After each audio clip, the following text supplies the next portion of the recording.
નમસ્કાર. લલિત વસોયાએ ગરમાવ્યું રાજકારણ.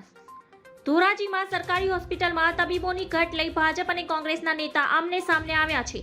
હોસ્પિટલમાં તબીબની ઘટ માટે કોંગ્રેસના પૂર્વ એમએલએ આંદોલન કરવાની જાહેરાત કરી છે.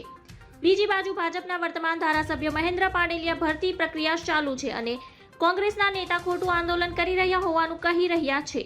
ધોરાજી સરકારી હોસ્પિટલમાં કુલ 66 જગ્યા સામે 38 જગ્યાઓ પર ખાલી 4 મેડિકલ ઓફિસરની જગ્યામાંથી 3 જગ્યા ખાલી છે. 10 તારીખે લલિત વસોયા ડોક્ટરની ઘટને લઈને ધરણા ઉપર ઉતરવાના છે.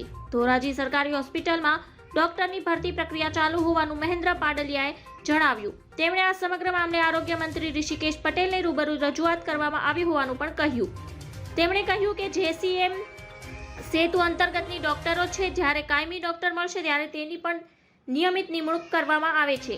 ક્લાસ 2 માં 4 જગ્યાઓ ખાલી છે, તે પૈકી 1 જગ્યા નિયમિત ભરેલી છે, જ્યારે બાકીની 2 જગ્યાઓ પર પ્રતિનિયુક્તિની રાજકોટની હોસ્પિટલથી સેવા બજાવે છે અને 1 જગ્યા ખાલી છે.